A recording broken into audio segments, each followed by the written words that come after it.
आता एखाद्या व्यक्तीला किंवा विद्यार्थ्याला लॉची डिग्री घ्यायची असेल तर महाराष्ट्रात कोणती कोणती कॉलेजेस नेमकी आहेत व ती कोणत्या कोणत्या शहरांमध्ये आहेत?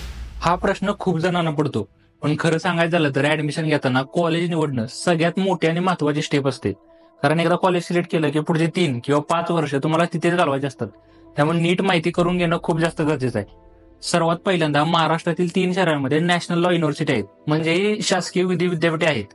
इथे BLLB साठी क्लॅट परीक्षेमधून ऍडमिशन होते. ही शासनाची कॉलेज असल्यामुळे नॅशनल लेवल फॅकल्टी आणि इंटर्नशिप ऑपॉर्च्युनिटी खूप जास्त असतात. ही महाराष्ट्रात मुंबई, छत्रपती संभाजीनगर आणि नागपूर इथे कॉलेजेस आहेत. फी थोडी जास्त आहे, पण शिक्षणाची गुणवत्ता आणि सुविधा खूप चांगल्या असतात. ही 3 कॉलेजेस सोडून मुंबईमध्ये गव्हर्नमेंट लॉ कॉलेज आहे.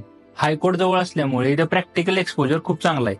त्यानंतर तिथेच KC लॉ कॉलेज सुद्धा आहे. मुंबईमधील कॉलेज निवडताना लक्षात ठेवा की फक्त 7 ते 8 हजार रुपये फी आहे, पण बाकी राहण्या खाण्याचा खर्च खूप जास्त आहे. त्यामुळे हे फॅक्टर्स कन्सिडर केले गेले पाहिजेत. पुण्यामध्ये बघायला गेला तर ILS लॉ कॉलेज हे खूप जुनं आणि फेमस लॉ कॉलेज आहे.